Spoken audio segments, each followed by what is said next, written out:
Hey, folks, welcome to the pre-show, which is not much of a show. It's just the pre-show. And we're getting set up. We're going to start a minute and a half earlier than normal. No, 2 minutes, 1 minute earlier than normal. So 9:03 now. We go until, I got to double check this. We go until 9:59. So 9:03 to 9:59. We got 56 minutes. 56 minutes. Let me double check that timing for some reason here. I got to make sure I'm doing this the way I'm told. And of course, you're seeing this because it's the pre-show. Let's see. Hang on. Got to throw on my glasses. Zang.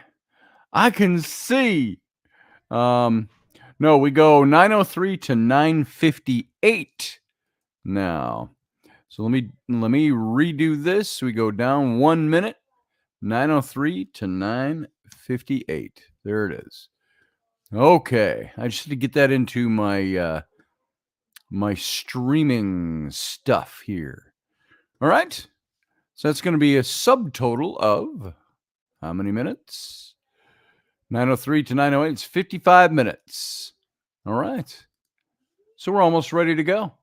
1 more minute, we go live. And I think I've got everything running now. We got our stream running. And it's a little cool in here, down here tonight. So I'm wearing my, Field Guy, 55 minutes of holy bliss. That's what it is. So I got my thick, heavy blanket on tonight, which could feasibly double as a robe, where I'm playing some kind of ancient warrior. So there we go. All right. I hope you all had a good Halloween. We're about ready to roll here. Good evening, Master Finn. Good to see you. What do we got? We got about 13 seconds left. And the stream will go live. So I'm going to go dark. Stand by. We'll be right back.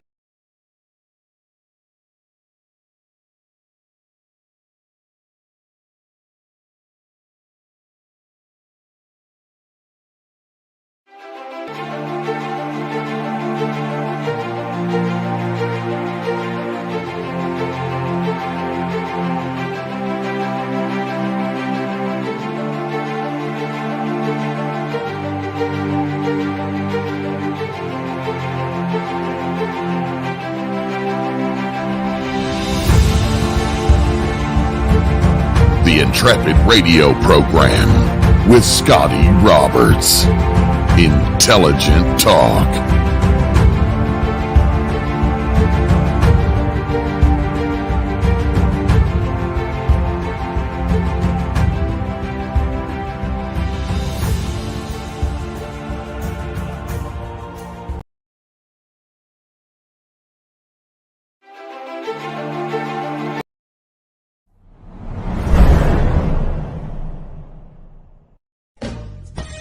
Are you looking for a really awesome and amazing graphic designer? How about an illustrator or a photographer? This is Rainey Roberts, and I wanted to tell you how you can get my designer, illustrator husband, Scotty Roberts, to work for you on your project.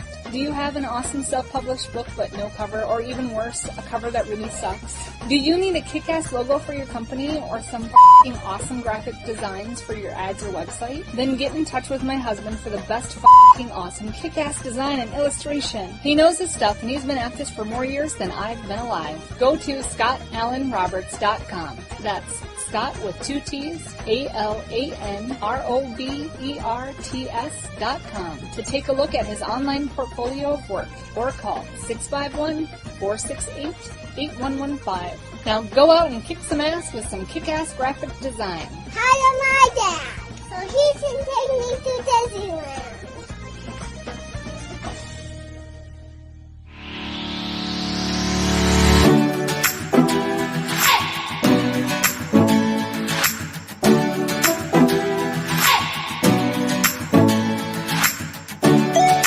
You're listening to the Intrepid radio program with Scotty Roberts.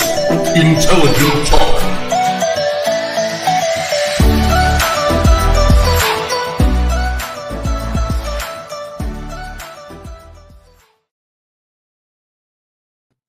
Well, greetings and happy Halloween, everyone. Happy Monday evening. Doesn't Halloween make Monday not feel so much like a Monday? It was a nice day. I will tell you this. And by the way, welcome to the program first. I'm Scotty Roberts, your host here on Intrepid Radio. And we're over here on subspace.radio. That's our network. You can hear the show 5 nights a week over in its audio format over there. And you can also go to Facebook and find us in 3 different places. Over at Subspace Radio, you can find us at Intrepid Radio and also at Scotty Roberts over on Facebook to watch the video simulcast. And then, of course, you can go over to YouTube. You can go to the Subspace Radio Network over on YouTube and watch it. And you can come over to my YouTube. That's youtube.com/Scotty Roberts. And that's where the chat room is tonight and every night. And I like to camp out in here because it all shows up here. I think you can get it in the other chat room as well. But this is primarily where I hang out during the show. So come on over. If you're not subscribed to my channel, please subscribe. And also hit the little notification bell. That'll notify you whenever we have something going on over here. And at the same time, if you are not a member of my channel, hit the little join button. And you'll be able to join this channel right over there on YouTube. And thank you all very much. And welcome. So Halloween, I thought it was hey, Mr. Remy. And I can't do it with the accent. But he says, hi, witchers, witches, and bitches. Happy pumpkin soup and cakes day. Hi, Scotty, witcher in chief. Why, thank you, sir. I've got, now you are in France, correct? If I'm not mistaken. I don't even know how to pronounce your name properly, even though I've talked to you for years. Etienne? Is that how you pronounce it? Etienne? Etienne? I'm not sure how you pronounce that.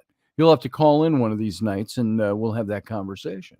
Maybe stick around for after we're off the radio tonight in about 53 minutes, and we'll do the after show, the post show, the captain's cabin. Hey, Carl Mulak, good to see you, sir. Milky Way Soul Tribe, Dave Potter, Sarah Yusuf. See, I'll do that forever until you tell me again, and it's burned into my brain. Michelle Canham Free, good to see you. David Castle, and Field Guy, of course. You got to go watch Field Guy's replay over on his channel, Field Guy 316. He said you'll get a good laugh out of it. And Roger Rabbit, good to see you. And yes, sir, this is the blanket. For those of you who have heard the story once or twice, Rainey and I, about 17 years ago, that dates this blanket that I'm wearing. I'm wearing a blanket tonight because I had on a jacket and it was just too bulky. It's not cold down here. It's just a little chilly. And I'm a little chilly from walking around. It wasn't cold out tonight either. It was a nice Halloween night at about 60 degrees.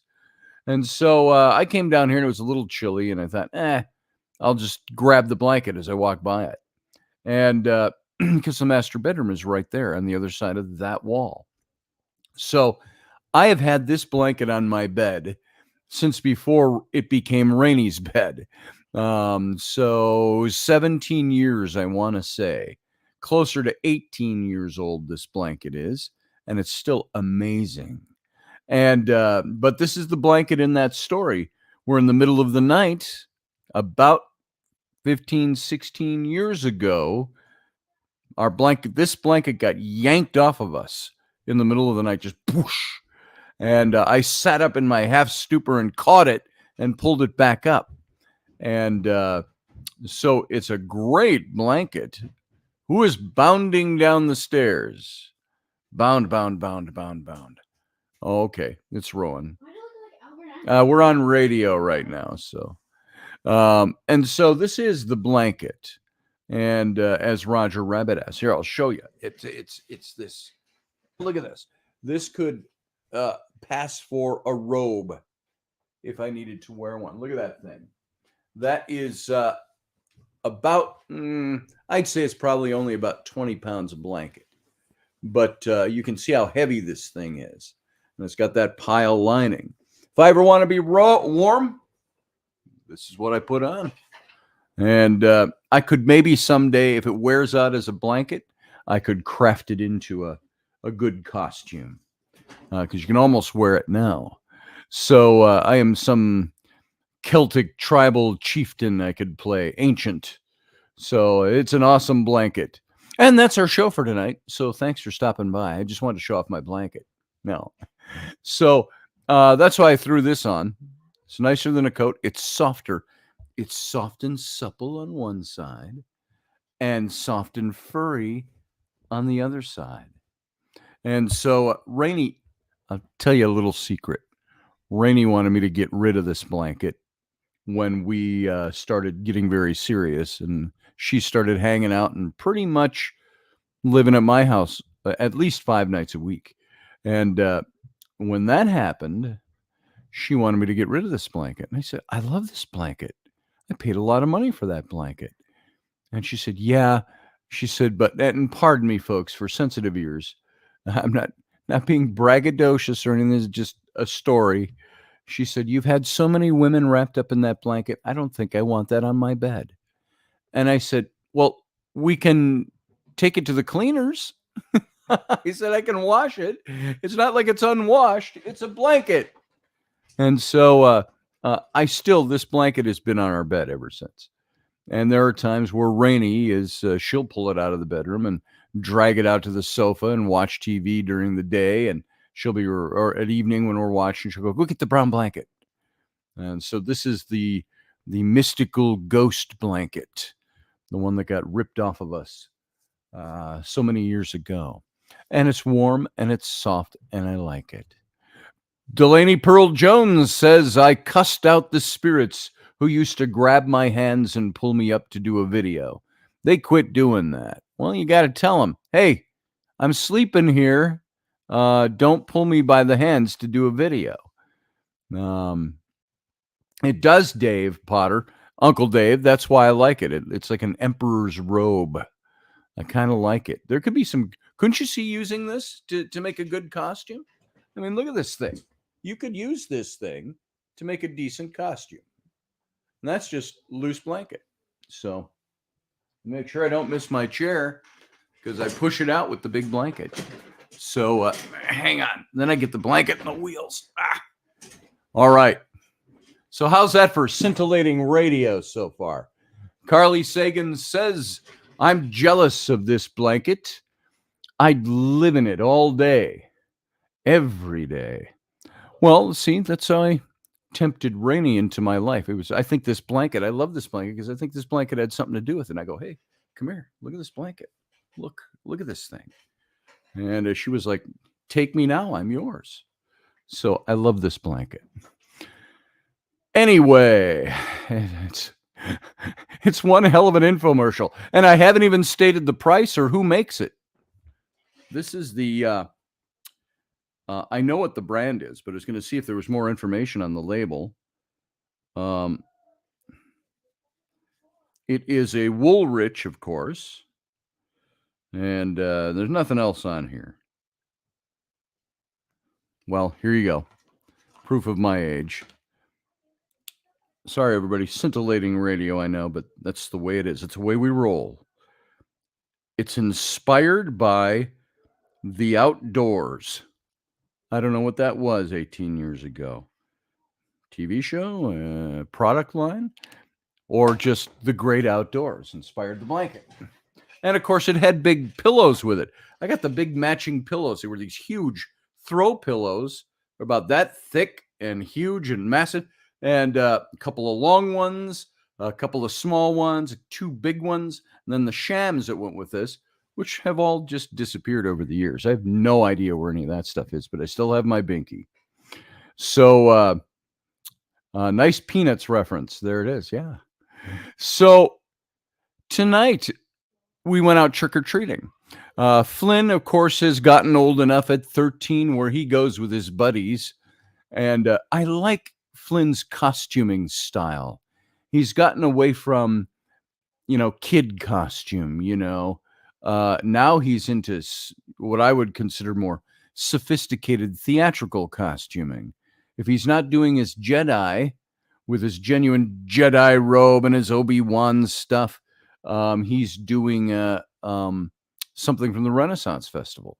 And so he went to school on Friday with his Renfest costume, and tonight he went out in his Jedi outfit with the lightsaber, of course, and the big boots, and he looks fantastic. And so then Rowan went out with her friends.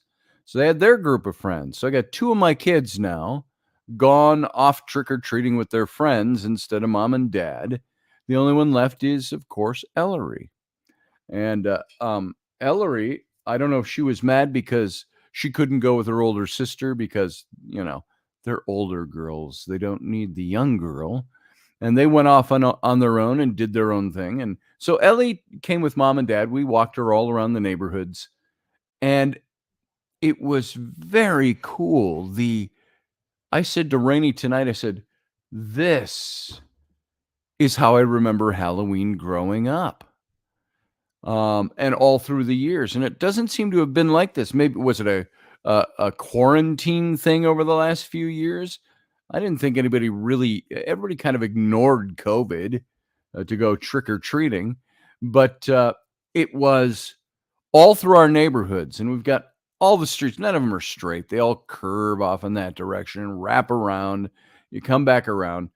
And every single street was filled with houses all lit up for Halloween and Halloween decorations. And there were kids everywhere, kids and parents, everybody walking around. There were hundreds of people out there. Now, it wasn't a crowd. It wasn't like walking through the lanes at Disney World or something like that. But all the families were out, and all the people that didn't have kids were the ones that were home with all their decorations, or mom took the kids out or dad took the kids out, and either mom or dad stayed home and gave out candy. There were bonfires in people's yards, and it was just festive, and it felt joyous walking around, and which is not a word you would naturally plug onto Halloween, at least the way we celebrate it. And so I think there's one mosquito in this house, and it resides in my studio, and it's here every day when I'm doing radio, because it's bigger now than it was last week. And I have to think there's not a bunch of mosquitoes in here. I've only ever seen the one. So that's why I keep waving at. So first Halloween after COVID time, says Etienne. And I hope I'm saying that right, brother. And yeah, this is the smoking robe for the captain's cabin, says Michelle Canham Free. So we're walking around, and it just felt nice. Everybody, we got stopped by more people in the neighborhood that they all know Rainey, and because she does scouts and she's out there, she does the school stuff. And hi, Rainey, all the moms are saying, and all the moms are then gathered, and they all start talking to Rainey, which I think is very cool for Rainey. And I didn't see any guys I know. And a couple of the women who know Rainey knew me. And so we all stood around and talked as our kids were walking along, as our kids are trick-or-treating. And so that was nice. The weather was nice. It was about 60 degrees Fahrenheit for those of you in the United States, not 60 degrees Celsius. If we're 60 degrees Celsius, we'd all have been out in our Speedos and our flip-flops. So those of you that have them, if you got them, wear them, Doug Stack. That's all I got to say. So it was a nice night. Ellery, on the other hand, was fixed like laser targeting. She was all in her costume, with her alien shiny costume and her blue hair and all of that. And she looked great, but she wouldn't even talk to me. We're out there and we're like, I go, hey. And I said, let's go down this side first. It's like she clenches her jaw and just like, I said, did I do something? And I said to Rainey, I said, is she mad at me about something? She goes, no, she just wants to get the candy. And that's what she did. She was like, zing, zing, zing. And she would come from one house and just like she was storming, walking, I'm walking here and she had a scowl on her face. It was like, bing, bang, next house, bang, next house. I'm going to cross the street. Well, why don't you go on this one first? Because it's closer before you cross the street. And I'd get glared at. And it's like, I'm going to the one across the street. Okay, we're here. So she had a good time, I think, though. She's mellowed up. She's lightened up since we went out trick-or-treating. Etienne says, also, even in France, families and Halloween Eves party a lot. Before COVID, Halloween was middle made because not our traditions here. Oh, I suppose we all borrow traditions from each other. Well, what I wanted to get into tonight for just a little bit, and it might have a little different twist on it than you might think it does. I wanted to talk about this whole Halloween coming from Samhain and the thinning of the veil. And the reason I wanted to talk about that was, how many times can you talk about the topic of Halloween during Halloween time? And you turn on any show, everybody's already talking about Halloween. You turn on the TV, it's Halloween. And I wanted to give it a little fresher twist. How often do we hear the phrase, it's the thinning of the veil? Because October 31st, according to Celtic tradition, was the time of the year when the veil between this world and the other world was at its thinnest. And it's mistiest, if you will. Mistiest. There you go. And so I wanted us to think about this whole Halloween Samhain, the thinning of the veil, and the idea that it's a time of magic, a time of mystery, and it was always a time for seeking out the divine, seeking out those who have gone on before us. Now, not in the traditional commercial sense. I mean, I didn't grow up in grade school in Minneapolis, and it was like, it's Halloween time. It's the time of the thinning of the veil, and where we look for our loved ones. And, I never heard that until I was an adult. Halloween was just a time to put on a costume and get candy. And so it's this time of year, this thinning of the veil time, the end of harvest. It's the leaves have all changed, and they're either colorful or the trees are bare. Most of the trees in our yard are bare. And we had those really bright maple trees, the bright orangey yellow, the bright red. We had 2 or 3 of each one we've got in our yard, and they're all pretty much bare. So you got all these reds and the yellows against some of the still barely green foliage that's left on the trees. And the air is so crisp and so clear, with the distant sense of burning wood, which is all over our area tonight. You smell that everywhere. People have the bonfires going in their yards. Some of them are roasting hot dogs. Some of them are, I got to tell you, it smells like apple. So there are people who are probably throwing apple and cinnamon into their fires. But you smell that overwhelming perfume of wood smoke everywhere, and I love that smell against the smell of the fallen leaves. And it's autumn tonight in all of its glory. It's opened up on us, and it's the time of Halloween. This is the time of the year, and the thinning of the veil between the worlds, and its contact with the other side, also known as the seasons of the witch. That's one thing it's also called. And so this is the time of harvest. It's the beginning of a longer, darker night cycle where we only have ourselves as company. Or do we? We were just talking tonight, and mark your calendars, folk, here in the United States. November 6th is the when we flip over daylight savings time. Remember, spring forward, fall back. We go back an hour on November 6th.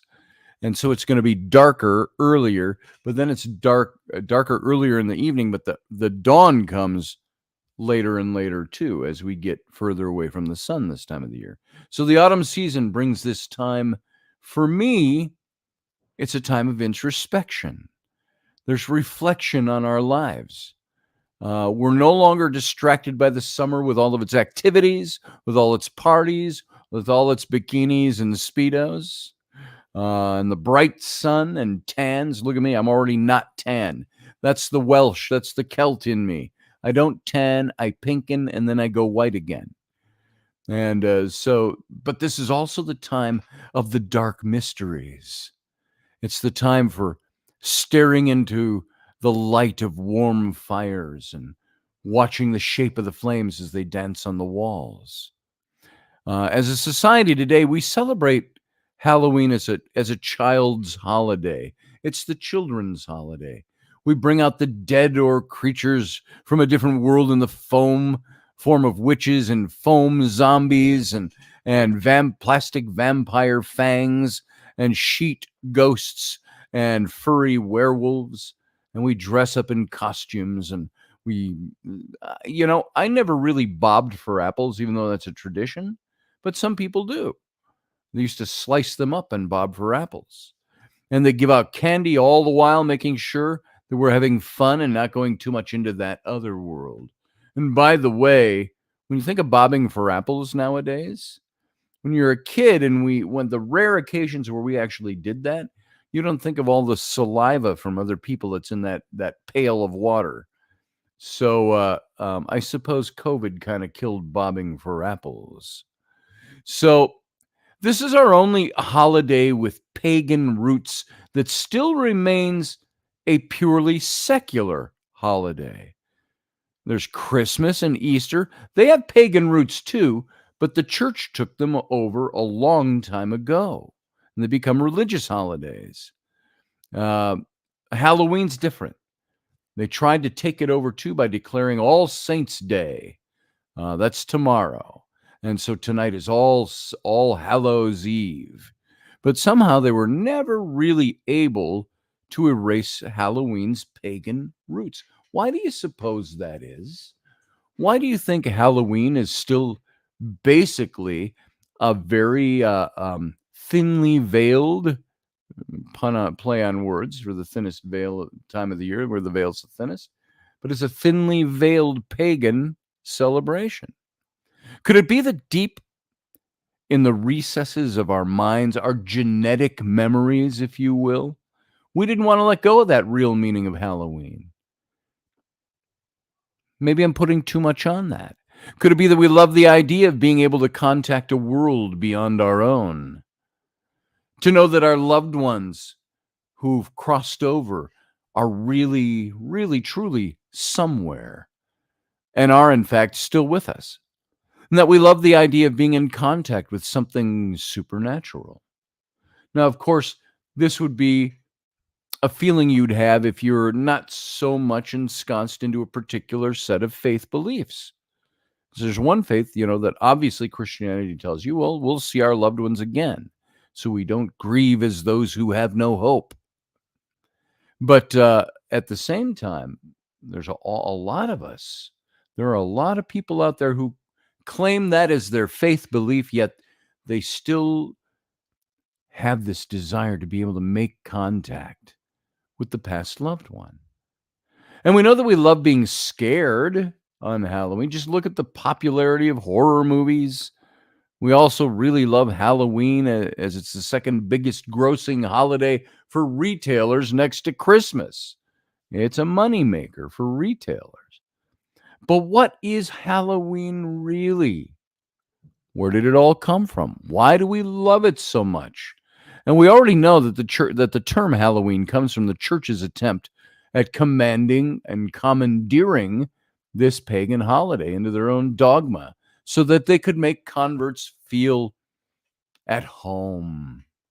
It declared November 1st, All Saints' Day. And by the way, when you had the church at certain points in history, very early on in Christian history, the literalist Orthodox Church, you could be in fear of being put to death if you did not follow their teachings.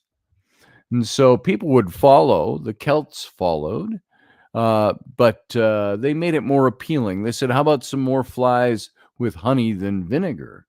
And they tried to appeal to these people. and these conquered people, if you will, at least ideologically. And so November 1st was All Saints Day or All Hallows Day, and October 31st became the eve of All Hallows Day or All Hallows Eve, or Ian, E-E-N. You could put an apostrophe in there if you want for where the V's taken out, Ian.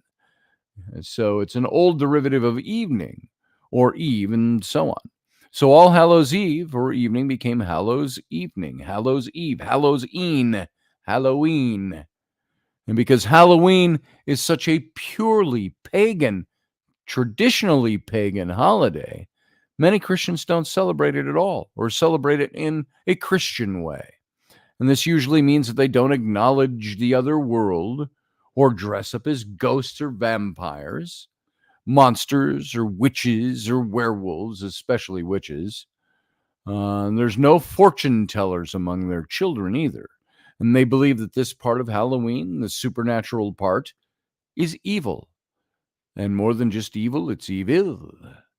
And so many churches have haunted houses, but their haunted houses don't contain zombies or Dracula, but drug dens and pregnant teenagers and cautions about this is what happens to you if you have unprotected sex when you stray from God's teachings. But you can really separate that other world from Halloween. Can you? Can you take out the supernatural from Halloween and still have Halloween? Yeah, the church eschews the paranormal, Etienne. And Sarah Yusuf says the Hallow Day is when the candy goes half price. There it is. That's the hallowed day. Yeah, tomorrow when you can buy all the costume stuff at half off. So Halloween was originally this festival celebrating the dead and the world of the supernatural. And the Celts used the term, and many pagans still do, Samhain.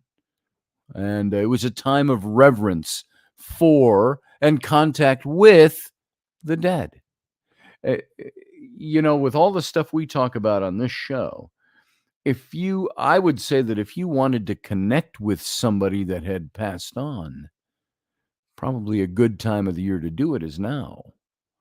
I've never specifically targeted Halloween for that type of thing, but this is the time to do it if you want to give that a shot. It was a time for reverence. It was a time for contact with the dead. It was a time to reap the crops that they'd sown in the year prior and to prepare for the dark night of the winter. And it's the new year for many pagans, especially witches or Wiccans. So Samhain was and is a time for reflection on the previous year and what you've done with your life. Did you know that? Did you ever think of that aspect of Halloween before?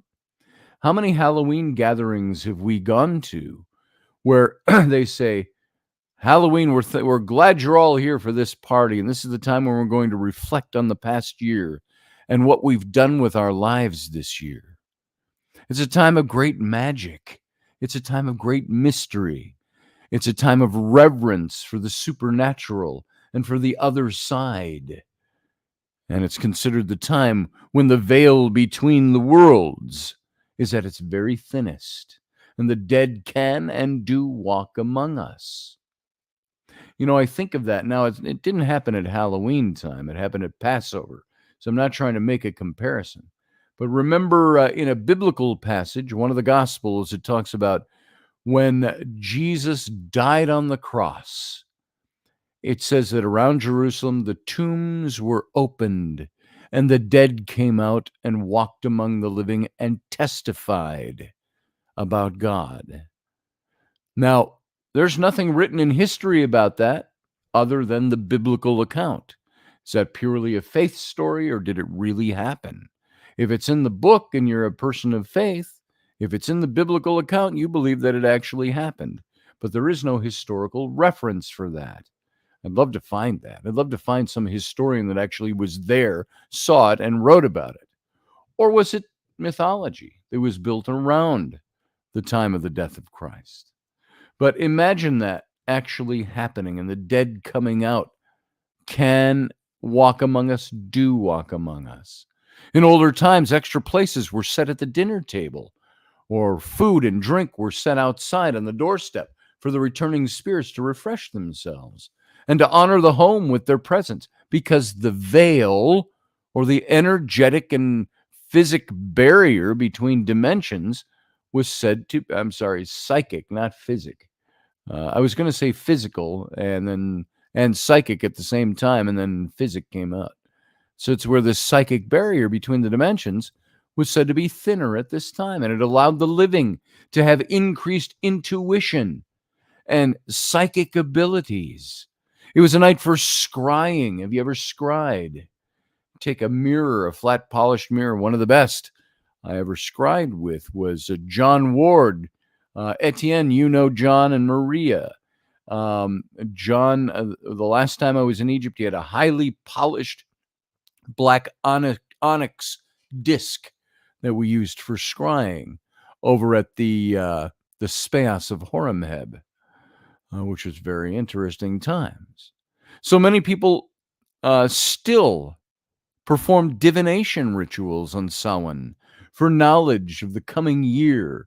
Crystal balls, fires are gazed into, tarot cards are spread, and runes are cast and interpreted.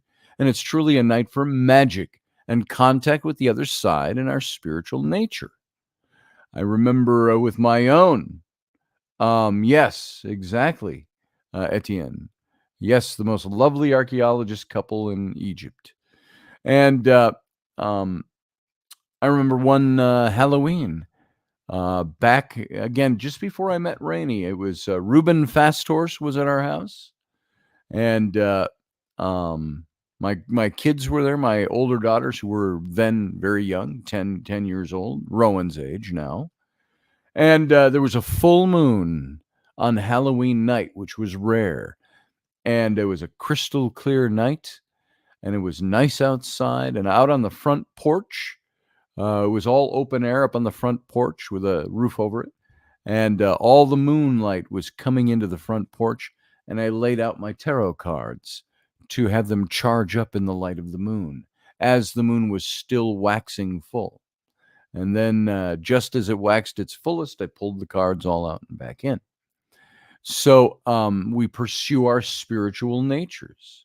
I think that Halloween is loved so much by us, and not just because it's really a fun day and a fun time, the dress up portion of it, the parties and the stuff we go to, but because it speaks to something that's inside of us that we've lost touch with. It's this missing part of who we used to be as humans. It speaks to that part of us that desires a reconnection with spirit and a communication with that which seems to be hidden from us or that we've lost. Now, Judeo-Christianity, Islam, they will say, I haven't lost that. I've got that. I've got it in other things. I get that. I understand that. But we're searching, always searching for the mystery of spiritual connection that we have lost somewhere along the way. I know even many Christians, proclaimed Christians, people who go to churches I went to, who were well known. Those people were still, if you got them, some of them, well, many of them, privately, they still had their questions, but they still also, some of them would come to me for tarot readings and things like that, which are supposed to be taboo in the church. We're all searching. We all still search. Even when we think we've found something, we still search. We want to have contact with our loved ones who've crossed over. We want to remember them. We want to honor them. We miss them. We want to be assured that they're in a good place. We're told they're going to a good place, but there's still that little bit of a doubt because we believe that by faith, but we're not always sure. We're not always certain of it. And we're still asking questions. We seek to understand that there's something beyond this life, some wonderful place that we go, and that we'll go there too when we die. We want that contact with God and with our divine helpers. We want that contact with the originator, the creator. We want to know that we're not all alone and that we're just alone. And that even when we have faith and it seems so quiet sometimes, coming from the divine, we ask those questions. Is there more? Is there something I'm missing? Is there something I'm not hearing or I'm not getting? So I got to ask this too. Why did a series of books and stories about a young boy named Harry Potter and his friends and their education as wizards go on to become the best-selling series of books in all human history, next to the Bible itself? Not to mention the phenomenal success of those movies. Why is our society fascinated now with vampires, ghosts, werewolves, Twilight, True Blood, The Vampire Diaries, ghost hunting shows, ghost hunters, ghost adventures, all the different ghost adventure shows that they do? All the haunted Scotland, haunted England, haunted Vermont, haunted whatever. The Bell Witch, crystal healing, divination. These are things that have become quite fashionable again these days, almost like in the Spiritist movement of about 120 years ago, 140 years ago, where these things can be purchased in a major chain retailer like Urban Outfitters. You can go to Urban Outfitters. Did you know that? Kayaking, canoeing, fishing, hunting, camping, not so much hunting, camping. And you can go in Urban Outfitters and find all your witch paraphernalia. So I believe that we're searching for something magic. We're searching for magic with a G-I-C-K. We're searching for miracles. We're searching for the mystery to be answered, to be opened up. We're searching for that connection with the divine. And the things that we believe exist in another realm. They're things we can't put our hands on or wrap our minds around fully because it's somewhere else. It's the realm of spirit. We know deep down that it's not supernatural. How many years have I been saying the supernatural isn't supernatural at all? The supernatural is the natural part of the universe. It's just the part we can't always experience. And so it's the most natural thing there is. And we're yearning to bring that part of spirit back to us. We've lost it in the age of reason that says that these things are just a part of our imagination, that, or in the church, telling us that it's all evil. And it's neither unreasonable nor evil to reclaim our spiritual self, our psychic self.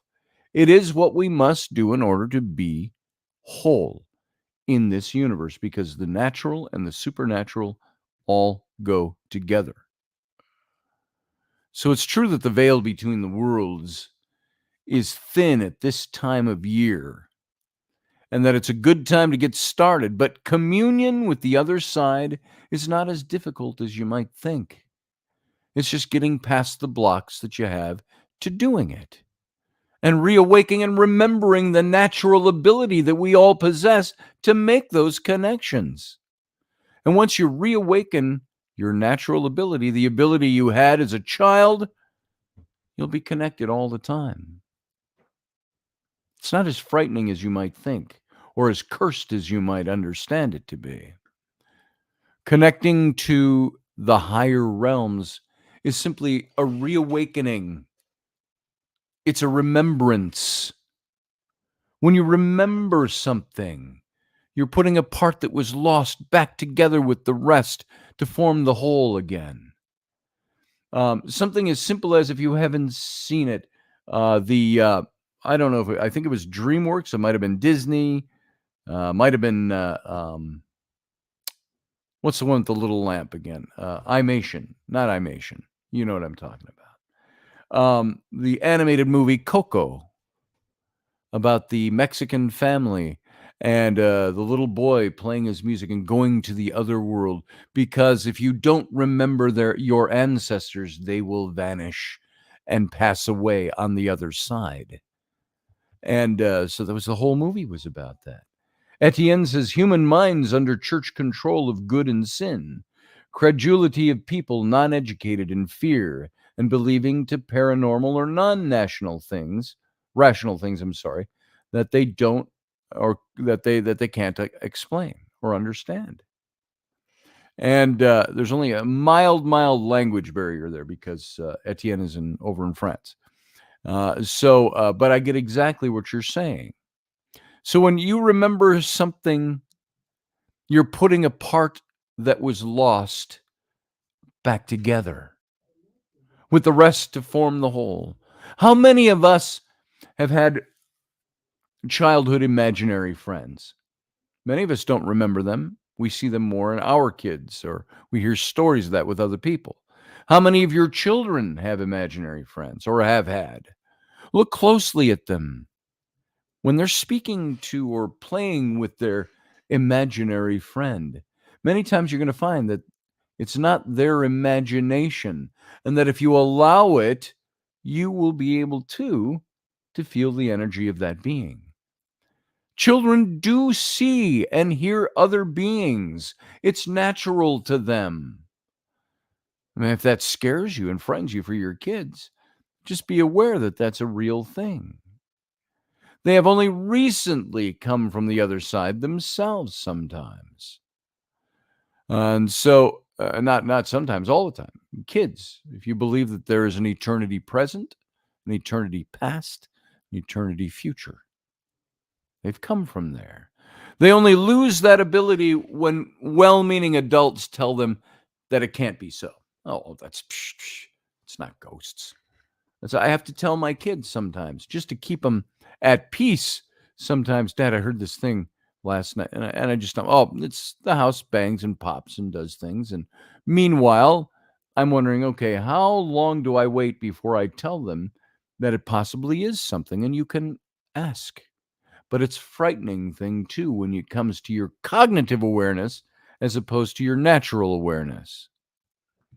So it doesn't need to be Halloween for you to read, to study, to learn, or to go into nature and feel that the energies are there all around you already.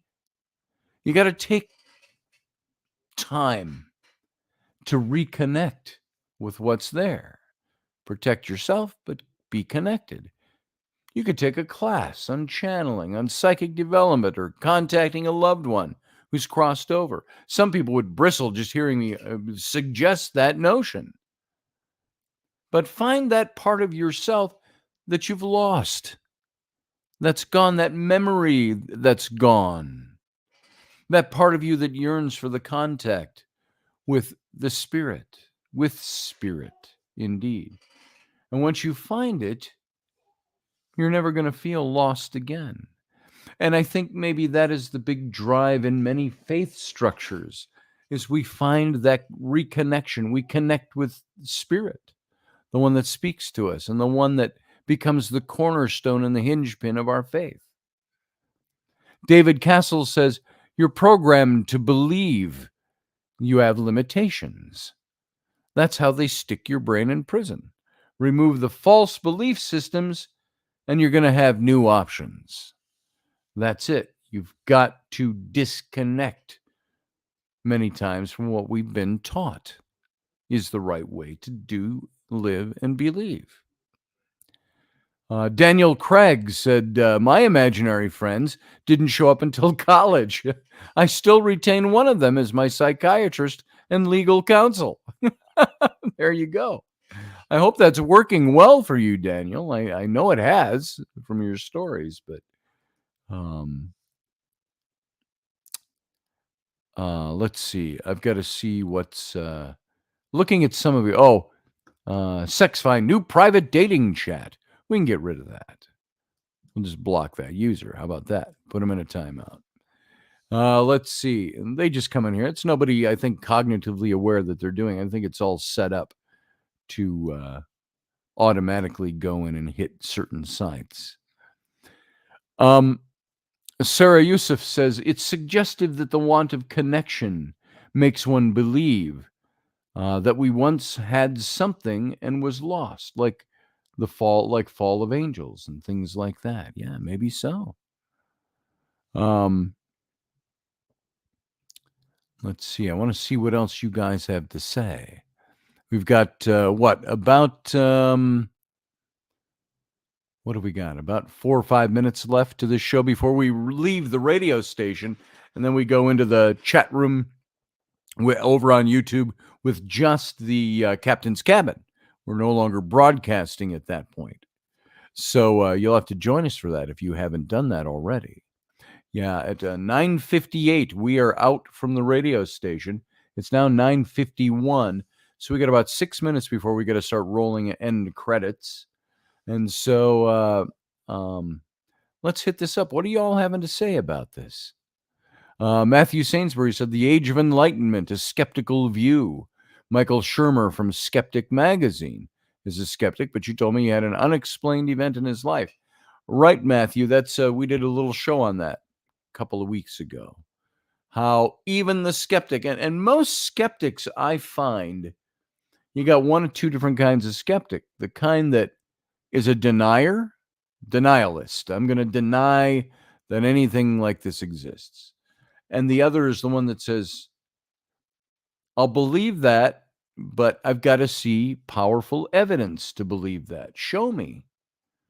Or go look for it. Now, will the skeptic go look for something that he thinks falls outside his particular belief? I have a friend who's for many, many years, 30 years. He's a skeptic, but he's also an atheist. So he's not going to go looking for God. He's not going to go looking for the supernatural.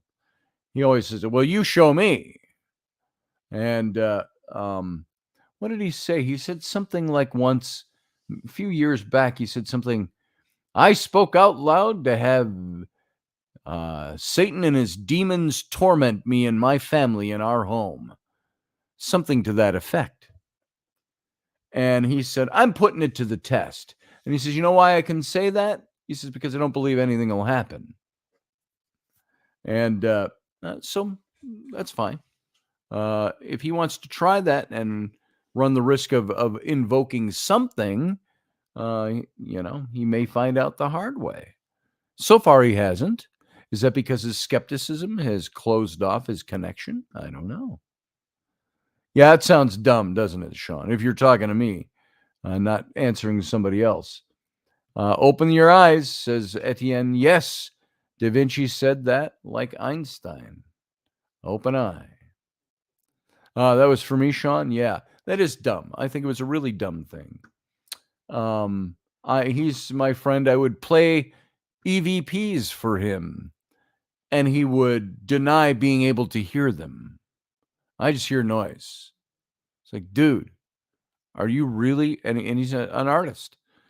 I said, let that creative side of your mind listen for a second and see if you hear something. If nothing else, I don't hear anything. But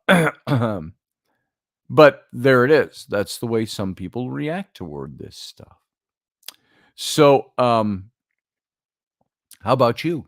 What do you think of Halloween? What do you think of the crossing over and speaking to those who have gone on before? Do you see that as invoking the dead? Do you see that as witchcraft in the darker sense? Or do you see that as something that is a thing that we've forgotten how to do, to make connection with our ancestors?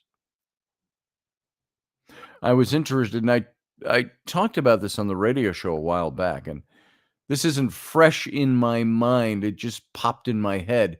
But when I was out in Utah, your Mormon capital of the world, and we were selling to residences in neighborhoods. So we went to church many Sundays, the Mormon church out there. And they all had their like little local churches. They didn't all meet in one big temple in downtown Salt Lake City. There's every square mile, I think, had a little church with a steeple on it, just looked like a church in the neighborhood. And they were very welcoming, and they were very nice people. They understood that I was of a different faith persuasion. They still welcomed me, They allowed me to talk in class, to ask questions, to expound on things the way I do. And one thing I found was that I never knew about them was their belief in the ancestors. Going to temple, I think, is the idea of going and reconnecting with your ancestors. That's very big across many different, and I brought it up in the class. I said, this sounds to me, I said, pardon me, it's not a negative. I said, I've seen that in a lot of comparative religions and even paganism around the world. And they said, yeah, it's got some of the same qualities. It's that the connection with your ancestors. I thought that was very intriguing because I didn't know about that. Now, it didn't make me want to become Mormon, but it made me understand what they were, what they believed, and what they were about. And so it's not as foreign as you might think, this connecting with the dead, connecting with those who have gone on before. You look at the Day of the Dead in Mexico. Look at La Muerta. She's like a goddess, I guess, a spirit. The Day of the Dead in Mexico. And that belief system of staying in touch with the ancestors. It's all very interesting stuff. So I encourage you to not look askance at it, not to go out and just try stuff, but to get reconnected with what your spirituality might be and the things that you've lost. And on that note, we've got to say goodbye to the good night to the radio audience. And so I want to thank you for being here, radio audience. You can come and join us over on the YouTube channel, youtube.com/Scotty Roberts. And you can see the Captain's Cabin, our after show, and chat with people over there. So in the meantime, radio audience, live long and prosper.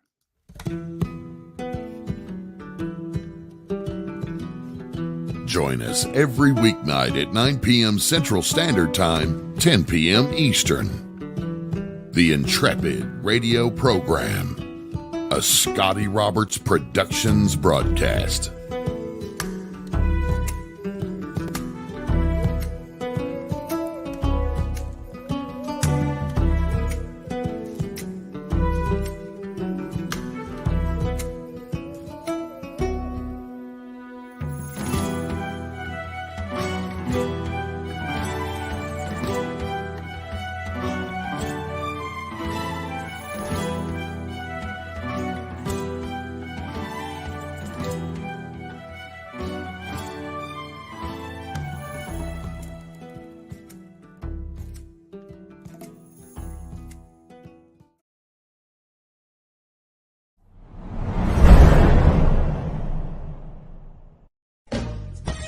Are you looking for a really awesome and amazing graphic designer? How about an illustrator or a photographer? This is Rainey Roberts, and I wanted to tell you how you can get my designer, illustrator husband, Scotty Roberts, to work for you on your project. Do you have an awesome self-published book but no cover, or even worse, a cover that really sucks? Do you need a kick-ass logo for your company or some f***ing awesome graphic designs for your ads or website? Then get in touch with my husband for the best f***ing awesome kick-ass design and illustration. He knows his stuff, and he's been at this for more years than I've been alive. Go to ScottAllenRoberts.com. That's Scott with 2 T's, ALANROBERTS.com to take a look at his online portfolio of work, or call 651-468-8115. Now go out and kick some ass with some kick-ass graphic design. Hire my dad so he can take me to Disneyland.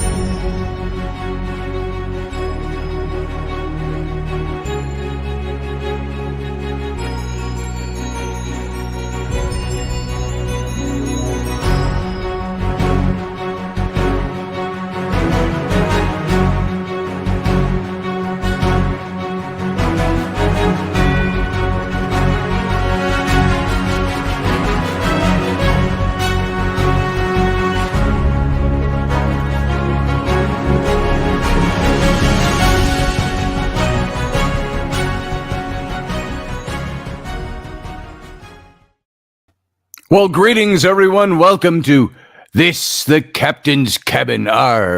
So swab me decks and climb the mizzen mast, mate.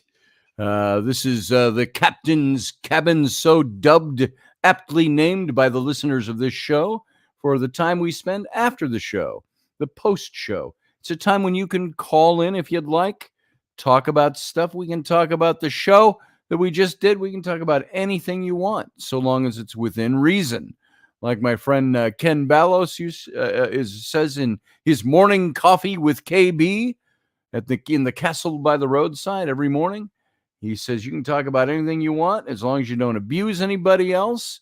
And he's got a whole spiel. I should have it memorized by now, and I don't. But that's the way we are here as well. So come on. As a matter of fact, I'm going to send out an invite. If you want to talk about the things we talked about on the show or have some other things to talk about, you can click that link or copy that link, and that'll get you right into the backstage of this show. And Etienne, I don't know. I've known Etienne for several years now, really, when you think about it. He knows John Ward and Maria Nilsson, my archaeologist friends in Egypt, very well. And Etienne, I was supposed to go out to Sweden for the month of November, and we just couldn't make that work. But John and I are finishing writing a book, and it would be our second book together. And so I was going to go out there and finish that, and it just turned out to be not a very good financial time of the year to be able to do that. So it's me, c'est moi. Yes, the only one.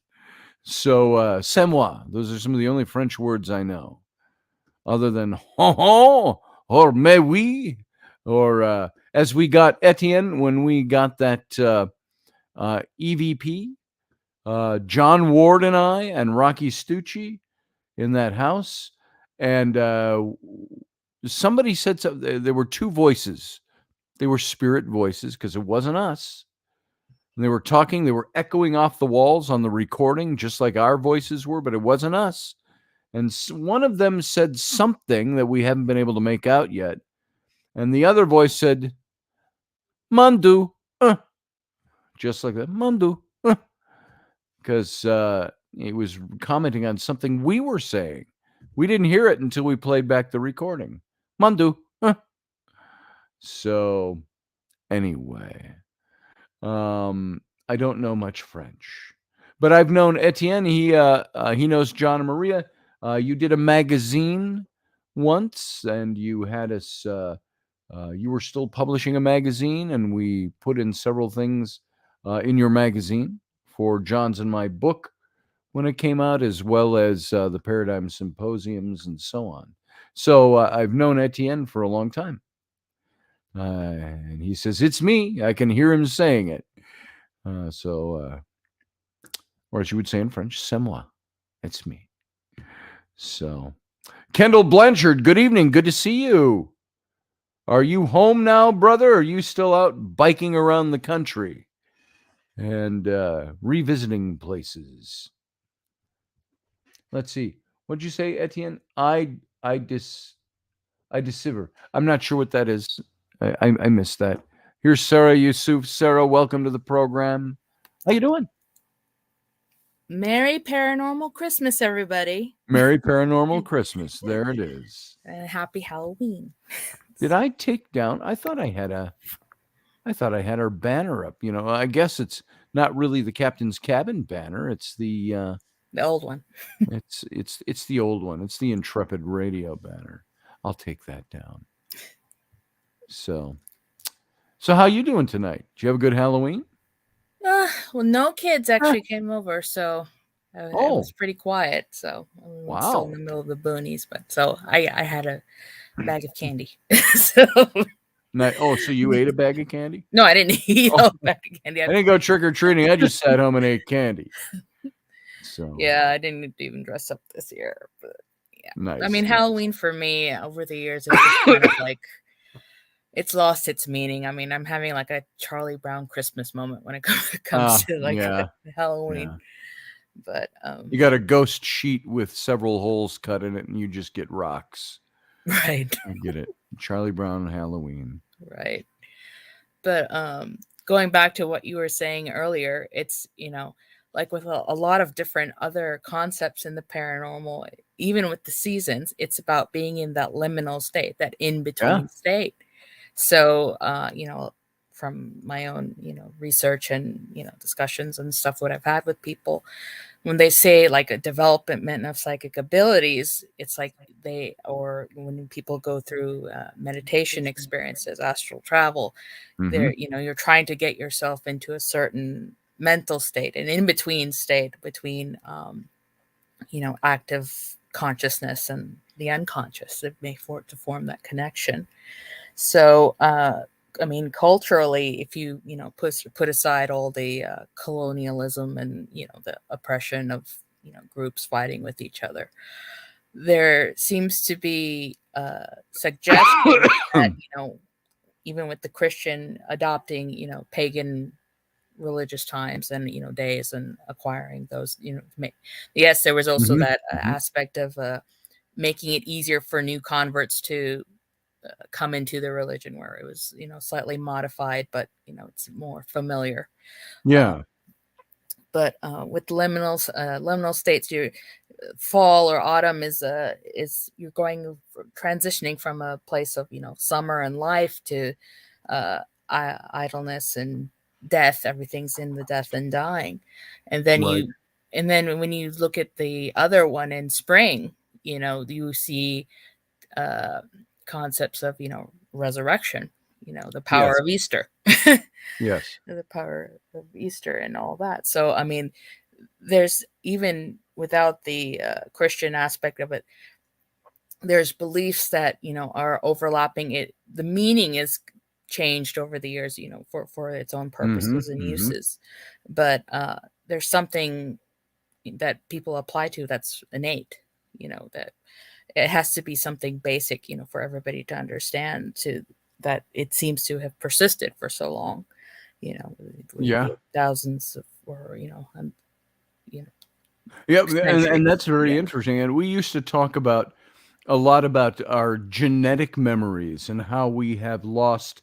You listen to guys like Graham Hancock or Randall Carlson, and many of these speakers in that category, looking into our past, they'll talk about how humanity seems to have lost memory of things in general, without getting into a specific proper definition of what they talk about. It would be we've forgotten the way things were. We've forgotten how we once existed. We've forgotten the gods, if you will. We've forgotten, for lack of a better word, the spirit realm. We've forgotten how things work. And he thinks, many of these pundits think, that we're regaining that slow but sure as we open things up.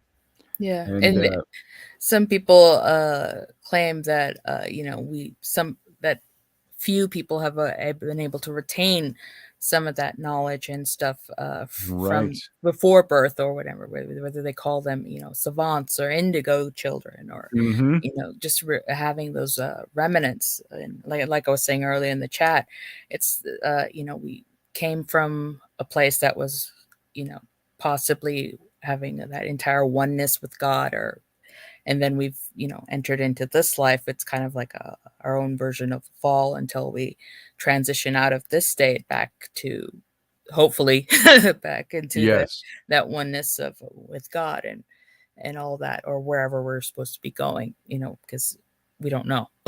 Right. Faith. But it's also, I know, it's also interesting in talking about, not going back to the pagans for a second. It's not just adopting of the times and stuff. They new churches, when they would form, their missions and monasteries, they would do them right on top of the pagan sites of power. So there's something to it. I mean, not just because of the location, because it's convenient, but there's something that, with ancient sites of power, you were either trying to control and manipulate that energy or prevent anybody else from getting access to it. It was it's interesting that when there was always this question of when you go to a lot of these sites in the Holy Land related to Judeo-Christianity, that all these sites, there's these big churches or not cathedrals so much as chapels and churches and ornate buildings marking the spots. And a lot of people say, well, I don't think that was the real spot. It's just the traditional spot.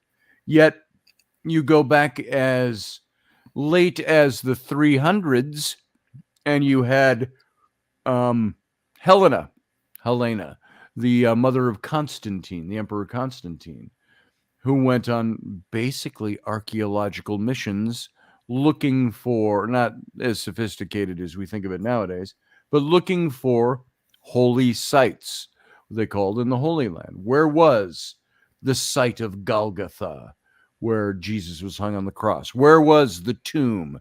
Where was the nativity? Where was this? Where was that? And she went all throughout the Holy Land finding these sites.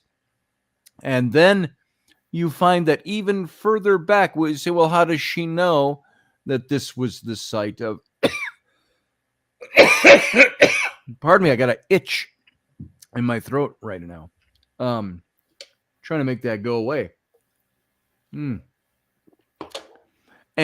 she would build her chapels and her memorials on sites that had, by word of mouth, been those sites 300 years earlier or 250 years earlier. And then you find like her Church of the Holy Sepulchre. No, it was I think of Golgotha, Calvary. That church was built on a site where not Hadrian, Vespasian, trying to think of which emperor it was, who about 50 to 75 to 100 years after the time of Christ, I've got my dating is way off there, but he built on the site because it was supposed to be the holiest site to Christians. He built the temple to Apollo there. right. And on that site, so you had the actual site, which was a site of execution. Then you had a temple built there to keep the Christians from building their own temple there. And then, of course, a couple hundred years later, you have Helena come along and under the power of the Emperor of Rome, took down the temple of Apollo and said, this is the site. And so did she have the actual site? Probably, because of where the temple of Apollo was built to cover up the site. So like you were saying, there's something you said that triggered all of that. I could have said it more succinctly, I think, than I did. But you have all these ancient... You and me both. Yeah. Yeah. So all these ancient sites that you can probably have a fairly systematic archaeology to them that would reveal what was there before. So yeah, you would have to look at the actual, not even just the biblical history, but you have to track it back through even the local histories because of where things going and where things originated. Like we were talking the other day about the Celtic yes, the Celtic gods and how yeah. The etymology of names has evolved out through through their tribes and locations and whatnot. So right. So it's kind of like a ripple effect, or I forgot what. There's a science that I forgot the name of the science, but where you have an event and like word of it just ripples out. It's in a way, so you can kind of trace it all the way back, which I think people they try to do to the best of their ability and what tools they have. So yeah. I see we have Uncle Dave here. Let's bring him in. Uncle Dave. Uncle Dave. I'm here. There he is. How you doing? I'm doing good. How you doing? I'm good. How are you, Sarah? Good. Well, better this today than I was last week, but that's a whole other She issue. spent Halloween trick-or-treating in her living room and eating a bag of candy. Oh, that is so cool. Wow, I wish I had time to do that. Not even, I didn't even get to eat the candy. I was babysitting my niece, so that she's figures. running around like a little hellion. So I brought candy over to Scott's house yesterday. Yes. I opened a bag. I stick it out in front of Rowan and I say, what do you say? Please? I was thinking, trick or treat, but Treat. and then she Gotta went, be specific with these kids some days. yeah. And then she goes, oh, trick or treat. And then I held Trick the bag out to her, and she goes, I don't want any candy. Okay, fine. You're a weird kid. You're a weird kid. No, she wants things done her way. Her way, yeah. And if you don't do them her way, there is hell to pay. Yeah. It would be like making a sandwich for my kid, Sarah, and everybody listening. Making a sandwich for Ellery. I've got to get thorough instructions. I've learned. I've been trained because Dad, make me some toast. Okay. What do you want on your toast? You want jelly on it? Yes. And so I'll make toast and I'll put a little butter on the toast to keep the bread from getting hard and crunchy. And then I'll put jelly on it. Which is the way I would do it. I'll bring her a plate. She's watching cartoons or something. It's the morning, and bring her a plate. And then she'll look at it and she'll go, this is too dark. Now, it's not burned or anything. I like my toast just so the bread is warm, not crunchy. And you put butter on it. I asked for jelly. And I said, excuse me? I said, I've always made toast that way. Well, I don't like butter on my toast. I said, you just had butter on your toast yesterday. Yeah, but not with jelly on it too. And so now when she asks for toast to be made, she'll say things like, and I've gotten to where I ask now, and she's very specific. I want one piece, lightly toasted, one piece with butter, one piece with jelly. And then I need it cut in quarters. There's times and then she puts them together and makes a sandwich. And then she puts them all together and makes a sandwich. And I've done it where I've cut them in diagonals, the slice of bread, where I've cut it in half, and she won't eat it because it's not in quarters. And I'm like, and then the day will come, I'll go, I'm onto this. I cut these in quarters. Guess what happens? I didn't want quarters today. I wanted half. Cut at an angle. And now that sounds like precocious, spoiled, rotten little turd and a half, doesn't it? Which, it is. Well, I mean, you are lucky that, they are getting to the age where they can do minor tasks themselves. So, yes. I mean, just I said, that's what we've done. If you want toast, by all means, there's the bread, there's the toaster, there's the peanut butter, the jelly, the butter, the honey, the whatever you want to put on it. Have that, kid. And so that's what we've learned to do. You got to make your own. So there it is. But anyway, do you realize I'm the only one that shows my face? I'm not getting on you, Sarah. There's two people that are in the chat room. I'm trying to see who they are, or I'm sorry, waiting. Everybody's got an icon except me. So. Oh, and to answer Sean's question earlier about the Great Pumpkin, I actually wrote a paper about belief in the paranormal and using the Great Pumpkin as the thing. So yeah, he's totally right about. Nice. I mean that's also a Halloween tradition for me. Is I always watch the Great Pumpkin. So. Hey, Professor Bauer, you're not an icon. Well, I heard you bitching about being the only face up there, and I thought, well, I've got a face for radio, so I'll pop in. Well, let me amend my statement. You are an icon. You're just not a graphic icon. There you go. Yeah. Well, everybody's got to have something to do. I tell you what, I dressed up as a guitar-playing geezer geek, and I sat in my chair and ate Cheetos. in my shorts. So You know, that's a lot like what Sarah did. She sat at home and had candy. Oh, wait, I keep misinterpreting that. You didn't have the candy. Is that right? I watched my niece run around like a hellion after eating candy. There it is. Dehydrated mandarin oranges. Oh yeah, those there are it good. is. Dehydrated mandarin You dip those in oranges. chocolate? I just eat them straight, but you can dip them in chocolate. Yes. You But know, the you whole can point of eating soak those dehydrated in- mandarin oranges is to not eat candy. Can't you soak those in like gin or vodka? Oh, you can. Oh, But again, Dave's like, oh, you can. I do have to recommend the nice ready whipped cream cans. Oh yeah.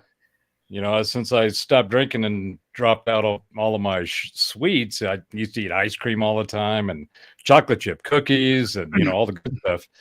And I'd cut all that out, so I have had no treats. So I picked up a 3-pack at Sam's Club. They got a nice for $8 and these great big cans. Yeah. And so if I get my sweet tooth on, I just pick up a can and squirt 3 or 4 of them in my mouth, and I'm good. I highly recommend it.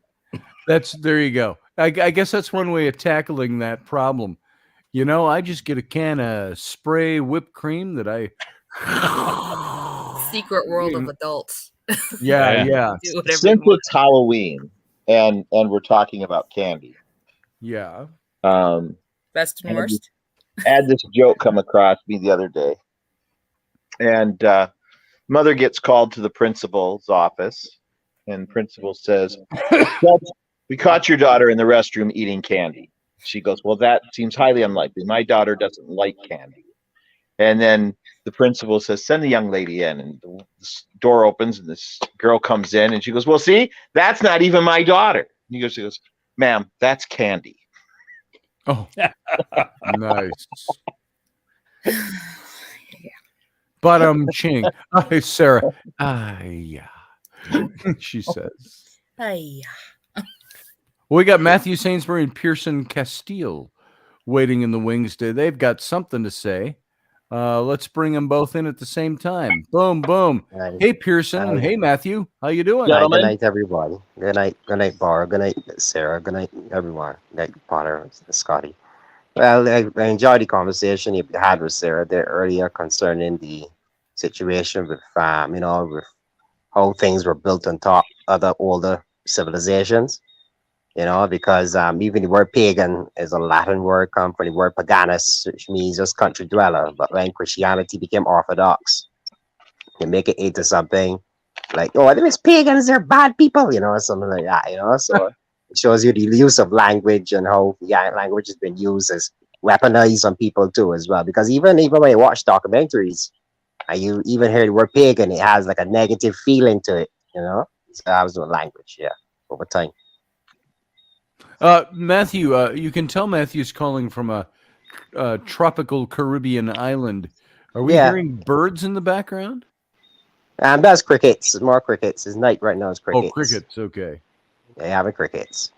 Yeah, because I heard Sarah talk about. I think it was I don't know if it was France, but if you look at the city of Paris, there's a theory that Paris is probably. I think Paris used to be a place that was dedicated to ISIS or something in the Roman era or something. Some people think Paris is a phrase to that too. Yeah, because even the area my father, he believed that if you go to Jerusalem today, there is a car park and there's a rock that looks like a skull, and you look at it, you see like eye sockets and everything. He believed that was actually more the spot where Jesus was crucified, rather than the Church of Holy Sepulchre.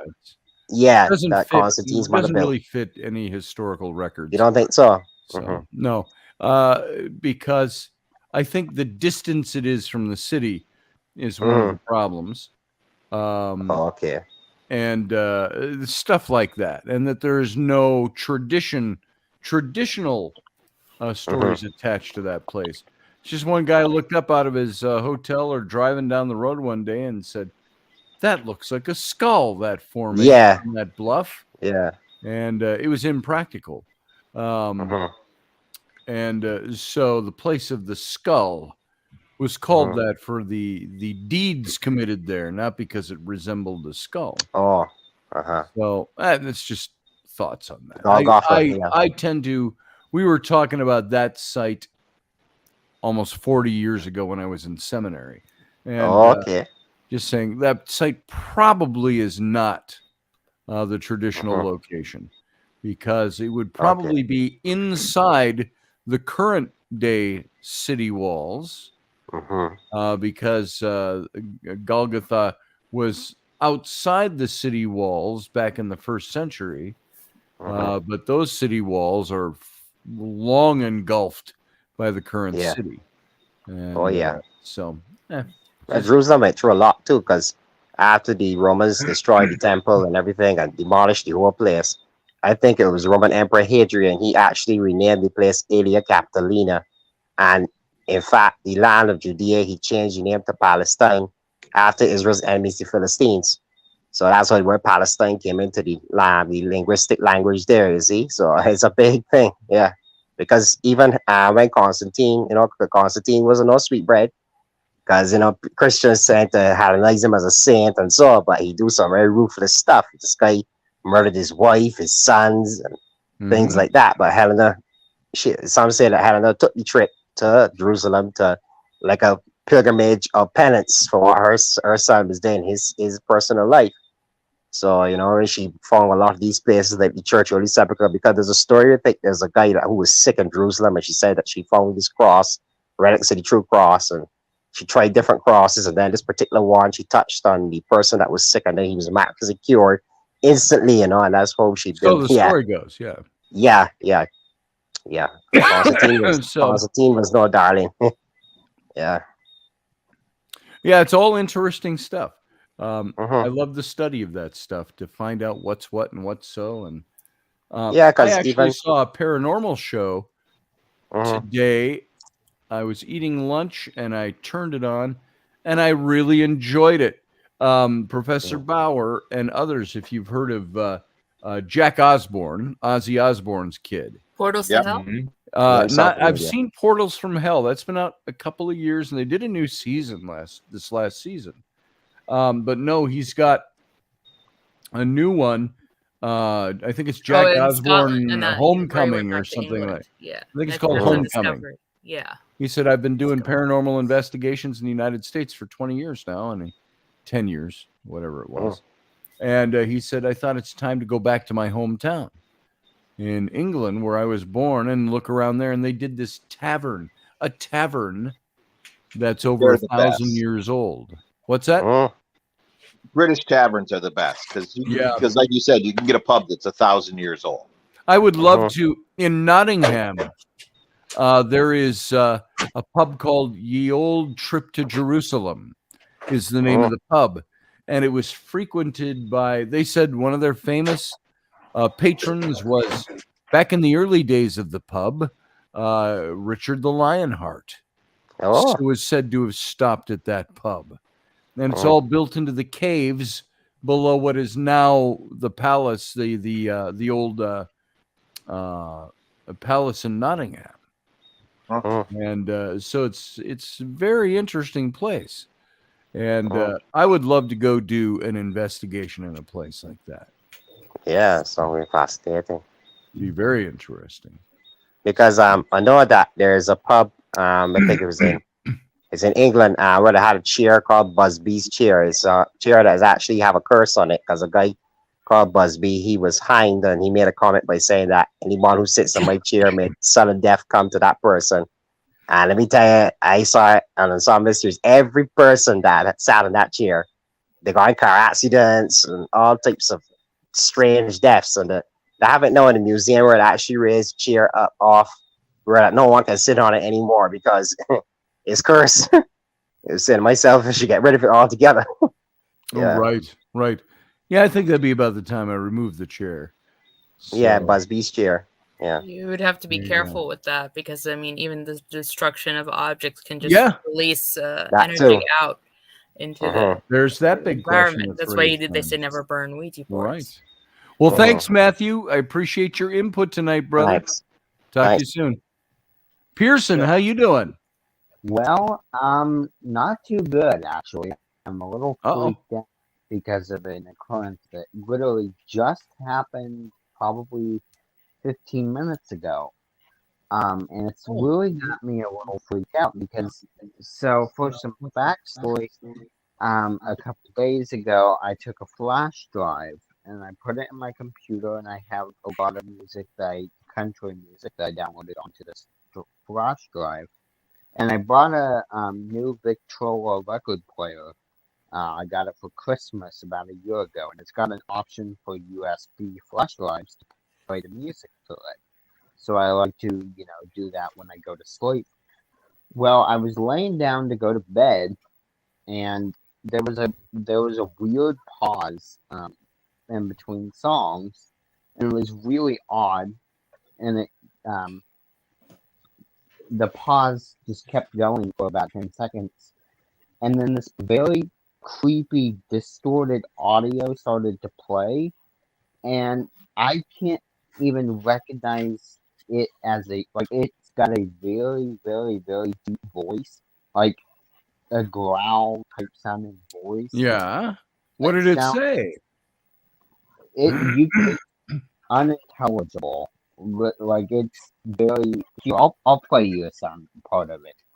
This is what it played, and the odd thing is when I went back on the computer, because I just did this a minute ago, I was wondering if a file was corrupted. I went through all 100 files, just skip through them real quick. Every file is working. There's not any files that are messed up. There's nothing wrong on the drive that I've been able to find. No viruses, no nothing. And this is what it sounds like.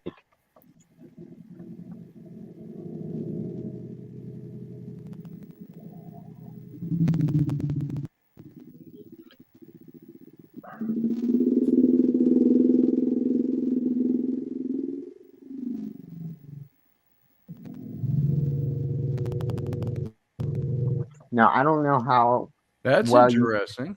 That sounds like hear the that dinosaur music in Jurassic Park. It does. It does. creepy as it sounds like whispering in the background. It probably isn't audible through the microphone. Yeah. But it's very odd because there was two of them that popped up that I've been able to find scrolling through on the record player, and I can't find anything wrong with the files or anything. But one of them, it's really hard to explain. It sounded like laughing. Like the closest thing I could think is it sounded like something laughing, and I got a very. It may just be me being a paranoid, person that Sure. has Sure. creepy stuff on the mind, but I had a very weird feeling from it, and my instinct, my natural instinct, was immediately turn it off, turn it off. There's something not right about it, and this one doesn't really bother me as much, but the one before that I can't find now, literally, there was a visceral um, fear with it. I don't know. I just had the weirdest feeling. Interesting. Have you tried playing the USB on the computer to actually play the USB on the computer and it was working okay? Yeah, I went through everything on the computer. There was not any issues with any files. There wasn't any Okay. files I couldn't find. And I went there twice, and then on the record player, and the files are just almost like popping up. It seems like between songs. Like I'll go back and forth between a song, and then it'll vanish, and then it'll come back. It's weird. Yeah. Have you tried any other other types of music or other USBs with the player? Yeah, And I it was have okay? actually. Yeah. Yeah, I plugged in another drive, and it has about 10 songs on it. I haven't really put very much on it. Still working on a playlist, and Mm-hmm.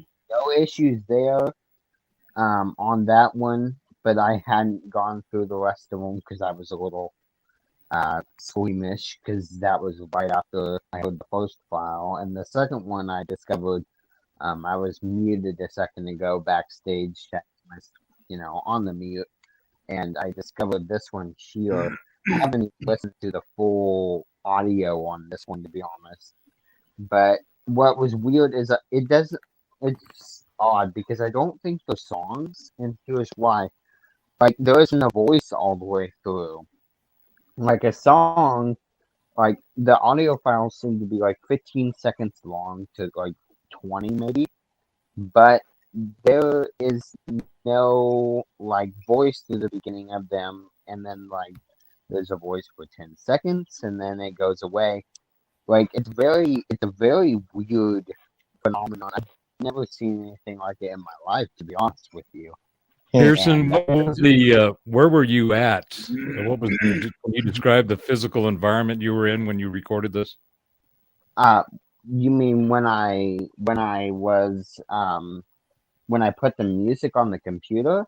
You mean? Well, no, when you got that sound that you just played, were you always in the same place, or what was this environment you were in? Yeah, I've had the player in my room, and like I didn't notice any weird feelings up until then. I woke up, and I don't even know if I woke up because I heard something or something just woke me up. And I went over there, like I said, there was a pause. I kind of just like snapped awake. There was a pause. So you were in your bedroom, or Yeah, I was in bed. I was getting ready to lay down. I had put the drive into listen, and I was half asleep, and I woke up to this pause, and it was probably a 20 or 30-second pause, which is not characteristic for the pause between songs. And I just started getting that. But the first one, I had woken up when I heard the first note of that. I was like, what is this? I didn't remember putting the song in here, but I, kind of thought to myself, maybe I did, and I just don't remember. But so you had music playing, and you were in between sleep and awake, and there was a gap of around 20 seconds that you noticed that made you stop and notice it, right? yeah, there was. And then when did that sound happen? When I was, which I don't even like saying it because I'm still in the spot. But I got out because I'm in a wheelchair. Keep in mind, I'm wheelchair bound. I got out of bed, got in my wheelchair to go see if it had maybe paused or if there was just something wrong. And I got halfway across the room, and then it started with a note, and I was like, what is this? I'm going over here, and then the voice, starts once I get my hand to the record player. That's when the voice starts, and of course I hit the button to turn it off because I was quite alarmed, and still am a little alarmed by the first one because it sounded like rapping. Like, the only thing I can think is like a very like distorted laugh. But and what was playing the music? What kind of device was it? Was it a CD player, a computer? You said it was a Victrola with USB capability. Victrola. Yeah, it was a modern one though. Modern, because it's got a USB in it too. Yeah, it was a brand new modern Victrola. I've played music with USB before, never had a problem. And like, I had up until last night and never had a problem. The player was turned off all day. All my stereo equipment was off. There hasn't been any electrical surges that I know of. It's very weird, and it's a little creepy to me because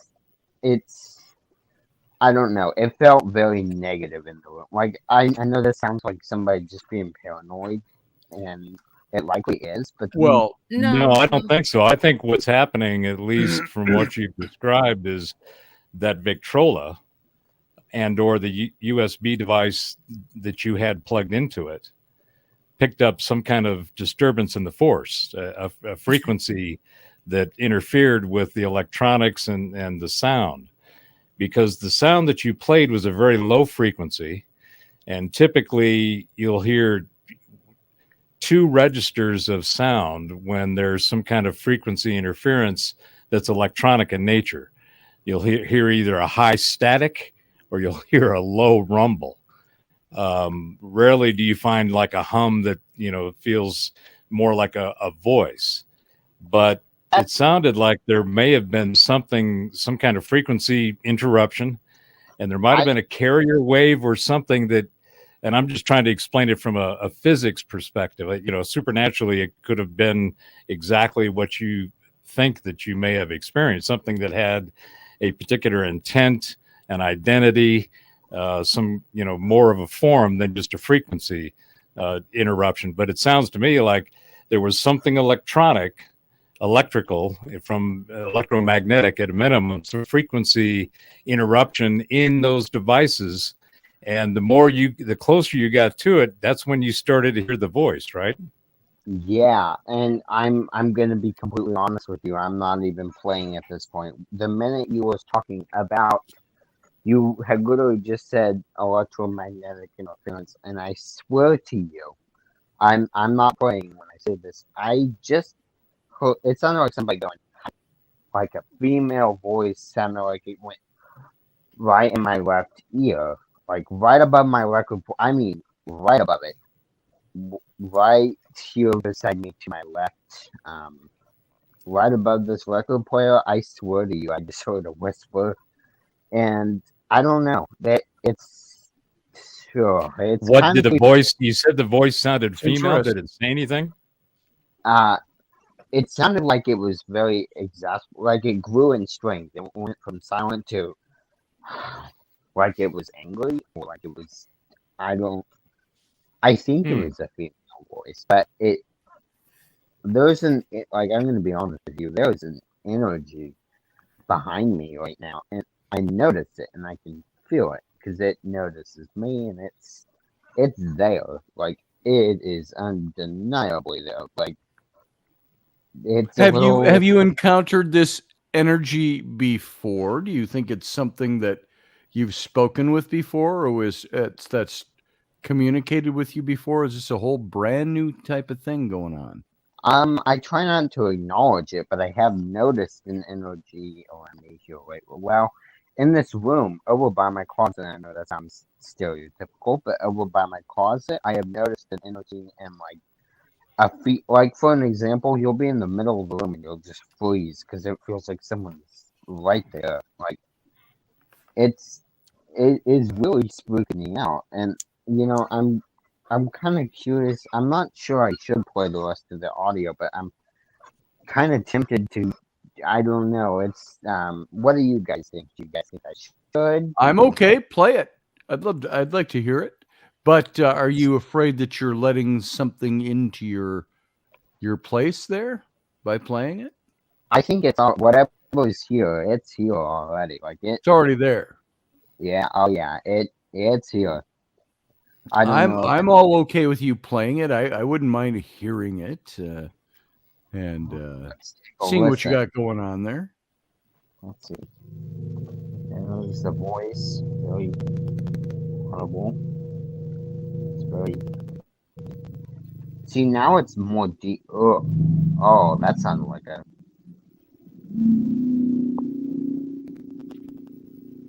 Okay, I'm gonna stop. I'm gonna stop that. That sounds You want to stop electronic it? to me. Okay. That sounds yeah. What, Sarah? What were you It saying? sounds electronic, like It an does. electronic sound, like a tone to me. But considering, what's going on and what you're happening as you're in the moment right now, Mhm. if there is something that is, trying to interact or scare you, we just need to control your energy, and you need to do what you need to do based on your faith, or whatever faith you have, or try to calm yourself down. If it's bothering you, then right now, then By don't all play means, it. yeah, don't. Yeah. So, and Was whatever you this have to clear the energy of the room. What you was this feel like. machine brand new? Was it used? Um, Candle lasts? Oh, it was definitely. See, it was brand new. And Okay. this could be a coincidence, or it may not be. I got a brand new keyboard today, a piano keyboard, and it was from a church. It wasn't plugged into the wall or anything. It's standing over here behind me. It wasn't from a church. I mean, it was from a church, from what I've been told. I didn't notice anything from it, but I don't know. That would be just pure speculation on my part, I guess. But I tell you, I'm kind of doing what you had talked about here, Sarah. Kind of pushing the field of energy away from me, and declaring it not to be around me because It's gonna, if it's negative, it's gonna feed on fear and anxiety. yeah. So, yeah. So, but I mean, for Yeah. all we know, it could be something in the wiring in the Vitrola box that inadvertently created a form of ghost box. Well, that's the thing. Yeah, it could be that. It could be, what was it that Mark Coltis was telling us a few weeks ago? That really anything that can be digitized, anything electric can create the same effect that you get with a ghost box. Even sounds outside, sounds in bird song. I'm thinking of an Well, example, but a flock of birds, and you can hear something in that. All of those things can be used for messaging. I think what unsettles me, and when I really think back on it, is it sounds like the deep voice I caught in the EVP years ago. The one EVP I caught, I don't remember if I talked about this, but it sounds that, I don't know, the first one anyway sounded very similar. It was a deep voice like that, but it was more like, it wasn't tone like the first time, and it was more, It's it triggering a sounded connection. more. Yeah. Yes, exactly. And I don't want to speculate on what it could be, because the idea, I think I know exactly what it could be, is what I'm getting at, because I think this feels way too similar to what was in my old house. Like, interesting. Well, do you have somebody that you can talk to that can come over and take a look at it? Somebody that you can rely on to give you some good information about it? Might be worth having somebody come over and check it out with you. Somebody that understands these things, and might not be a bad thing to do. And for your own peace of mind, just you or have somebody come in and do a clearing. Just clear the energy out if there's something there. Yeah. Yeah. I mean, that's what I do, Pearson. Say some prayers before you go to bed at night, and then take care of it in the morning. It's like we were saying earlier. You were saying earlier, Scotty. Today is the day. The thinning of the bit. Yeah. Exactly. And Mark, and what Mark was saying when we had that really interesting conversation when he was here, that EVPs carry on a carrier wave of through the frequency range that we hear. So could something be trying to communicate through using your music as a carrier wave? And like what I was talking about earlier tonight, we've lost touch with our ability to understand these things. And maybe it's just opening up and trying to understand what you're getting. And so there it is. But I mean, as of now, from what we understand of the paranormal, it's energy. So, and right now, especially with your emotional state, energy, there's emotional energy, there's spiritual energy, there's energy through electricity, different kinds of energy. So you can take control of your energy, and and how you choose to react to it. And that's also, it's like with people who say they don't want to be mediums or psychic or anything. You can shut it off, shut it down. And if it's something that's currently frightening you, then you have to set your boundaries. You set your boundaries. You said no. Setting boundaries is a good way to put it. Yeah, I think I need to find that way of control, because I am getting images that are actually, like you said, it's emotions that I'm getting, and I don't like what that energy is that I'm reading right now, because it's. So Pearson, by the way, Kendall Blanchard asks in the chat room, Pearson said that he had this, the entity or whatever it is, this sound, this voice in your other house. He was saying he wasn't quite following what was going on there. Are you still trying to speak with him? Are you trying to speak, or is it trying to speak to you? I feel like, if anything, it's trying to come through to me, and I hope not, because it was definitely it manifested. I'm going to be honest with you. I'm going to say it exactly how it was. It manifested as the guy who was murdered in that house, I believe, but I believe it was not even that. I don't even think it was remotely a human energy because it had powers that I had never seen with it or never heard Interesting. of that human energy having. It could influence the mood. It could influence, I mean, it could, like, I Right. see fights break out there all the time Hmm. between people. It could just control that whole environment. And to a point, at the time, being I was a young kid, it could do that with me. That's something I've tried to close myself down to, make my emotions, nothing else like that. I don't like anything like that influencing things like that. And literally, as I say that, I hear a footstep behind me, so no surprise there. I just want to say that any energy in the room, especially presence behind me, you are not welcome here. You have never been welcome here, and you are not welcome here now. And, just kind of stating that to There you go. maybe push out Did some you of that did energy. you feel Stand that your had an ground with it. effect? Did you feel it was effective when you did that, or? Actually, quite the opposite. I feel like someone's pushing down on my neck, actually. But Oh, well, see, you can stand your ground with it. That'll do two things for you. That will either push it away if it's an entity, or let's say let's say it's not an entity at all, that it's something completely different. What that might do for you is to just strengthen you and your resolve in the way you want to handle this. I think what I'm So gonna do is put my back. If this makes sense, I'm gonna put my back to a stable service because I don't sure. know that you guys have heard of this, but I know that people say that certain parts of your body sense that type of thing. So I Hmm. kind of my back and I'm facing the room now, and I don't. When I do this, for some reason, I don't feel it as bad as I did before. Hmm. Um, because I basically turned my back to the spot of the room, and now I'm facing it.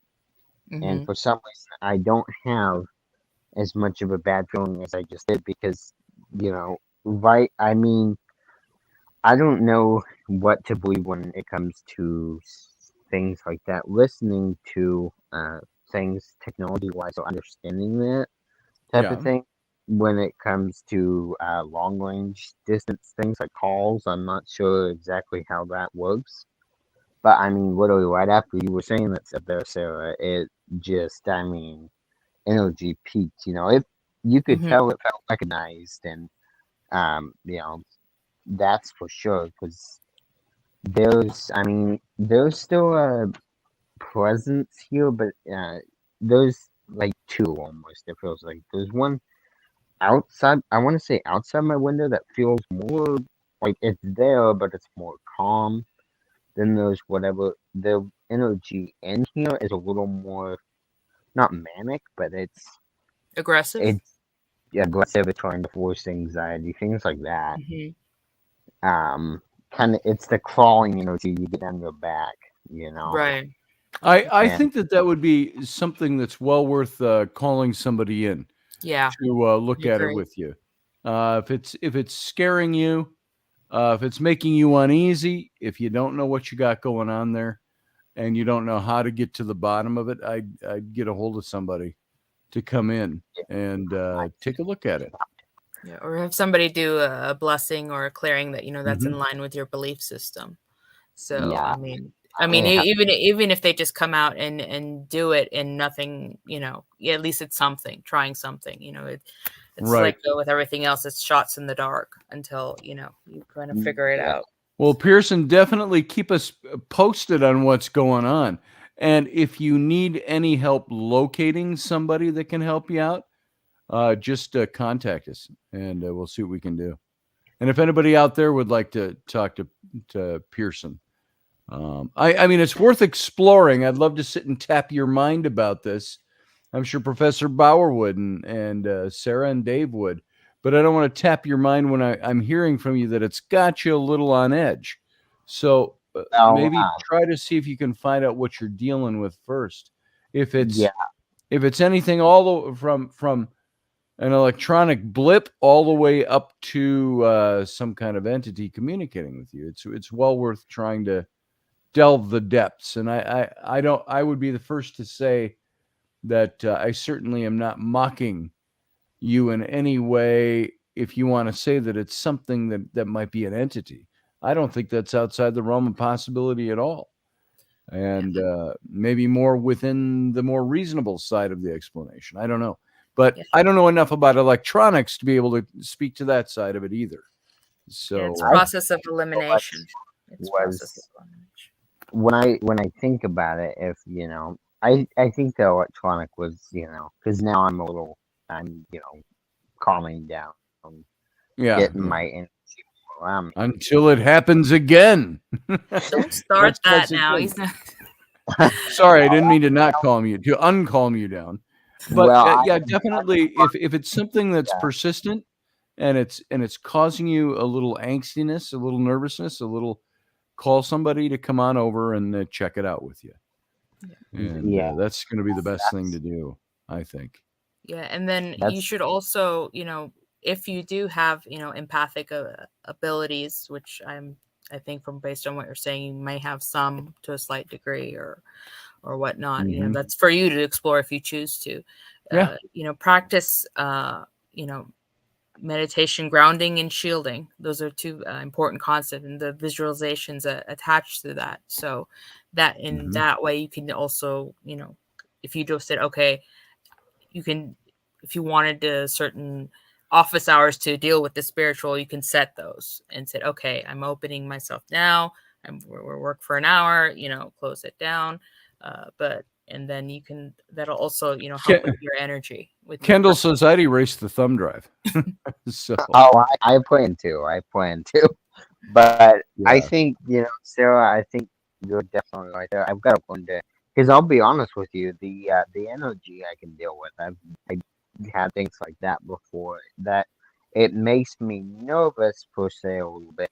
The empathic part is what's kind of setting me on edge because I'm getting a lot of images. I keep getting an image of somebody walking closer and closer to the house. Like that's the image that keeps in the yard. I will say too that, and again, I'm not poo-pooing what your theory might be, but the mind's a pretty powerful thing.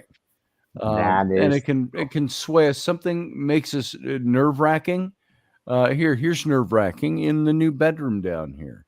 I put in a vanity that we picked up, and Rainey saw it. Somebody put it out the end of their driveway, and she said, that looks like a really nice vanity. Will you go drive over and check it out? Which I did. It was in our neighborhood, and it was neat with the little curly cues to come up with the tall oval mirror, and really nice. And so heavy duty. It was older piece of furniture, and I thought, this is in very good condition. So I thought, well, I don't know why they're not selling it, but I'll take it. And then, of course, I got it home and go, I asked myself that question. I wonder why they didn't sell it. So here it is in my house, and it's in the bedroom, the master bedroom. You haven't seen enough paranormal shows. And Rainey doesn't want to sleep in the master bedroom until we get the ceiling hung in there. She doesn't want spiders down on her in the night. So I was sleeping down here last night. And, of course, what's the first thing I do? I lay in bed, and my eye hits the mirror on that wall, and way back over on that end is the doorway out to the other part of the downstairs, and it's open, and it's pitch black. And I thought, great, I'm going to see in this mirror now. It's going to become a gateway, and I'm going to see something come through that tonight. The mind starts to play those little games with you. Well, now you to creep me out more than my original experience. Yeah. Your mind can creep you out more than a mirror. That'll be when you get that second mirror in, because it's like some people say there's a theory that portals are formed when two mirrors are facing each other, or I guess if you can see two mirrors. I mean, I don't know why you would want a mirror on the ceiling, but to each their own. Yeah. Well, Pearson, keep us posted on this, okay? I would like to hear more about what goes on with this. I definitely will, and I appreciate an open ear. Absolutely. All right, brother. You have a good night. Don't turn that on again tonight. Play soft music. All I am completely content to use my headphones and my phone. There you go. There you go. All right, brother. You have a good night. Thank you for sharing that with us. I want to hear more about it. I want to hear what goes on. Well, See you thanks later. for having me, and I'll keep you guys Thanks for updated. coming. All right. So, hey, guess what? It's 11 o'clock. I just was checking the time just now, and it's 11 o'clock. So, Etienne Remy says Ouija boards are just a tool to communicate with entities. Just be careful. I agree. Anybody else got anything else while you're here? Professor Bauer, Sarah Yusuf, and I'm not inviting a new topic. I'm just inviting. Anybody got anything to say before we Was go? that directed to me? It seemed a little personal. I no. felt it in my heart. Oh, did you feel that? I just got to get you on earlier. Well, I really wasn't going to come on tonight. One thing I did want to ask you, and Dave as well, is if you saw that little clip that I took out of the captain's cabin. I put it on the Facebook page and on my YouTube, and then I tagged you and Dave. Did I see that or not? That was that conversation about Elon Musk. I did not see it. I did not see it. I snipped out about 13 minutes of the conversation we had about the situation with Musk and, buying Twitter and the meltdowns. And then, so we did observation and prognostications, or at least a lot of the prognostication was what I thought was going to happen with Twitter. And he was, going to move cryptos into it and the sovereignty of identity and a true global infrastructure and platform. Yes. What was interesting was yesterday, Sunday. Yeah. So that was Friday night. Sunday, some of the remote viewers that I followed. Yes, I did see that. I started watching that. They were saying basically the same thing. And I thought, okay, well, maybe there's some bit of energy flow that's going in that direction. But if you haven't seen it, it's a good little clip of, and I've been wanting to do this with some of the cabins because occasionally we get into some good stuff. And it doesn't drone on that much, at least when I get shut down. At least it gets a little bit more. You never concise. get shut down. The show gets shut down. So anyway, that was the main thing I wanted to share. Just check it out if you haven't, and check out the remote viewers too. I'll do that. 3-minute clip. I had one of them playing today while I was doing something else. So yeah, it was pretty interesting. Very cool. So that's all I got. Happy All right, Halloween, Professor. everyone. You have a good night, brother. I will talk All right, to you guys do the same. And Sarah, you have a good night as well. No more candy for you. And Not even one piece. maybe one. Yeah. Before midnight. Well, it's already Old Hallows Day here. Oh, you're Eastern time? Yeah. There you go. So. Too late. All right. Well, you have a good night, and I'll talk to you tomorrow, I'm sure. See you later. Thanks, Scotty. All right, guys. That's it. That's all we got. We're done. And so we're going to get out of here. But remember, we'll be back tomorrow. And I also want to put in one little plug tomorrow afternoon. Wendy Robertson and I start our weekly show, 1 hour a week, called Robertson. And we will be on at 4 p.m. It's drive time, 4 p.m. Central, 5 p.m. Eastern. And, of course, all the way out on the left coast, it's going to be, 2 p.m. And then over in London, it's going to be 10 p.m. So we're going to be on tomorrow. Be sure to join us. You can find it right here on this channel, over here on my YouTube, and you can find it over at in audio format over on subspace.radio. And that's all I got. So you guys have a good night. Watch for the ad tomorrow. Don't forget to come and see the new show. And I will talk to you soon. So I got to find my stuff here to go out. Here we are. We're on our way out now. On our way out the door. Have a good night. Live long and prosper.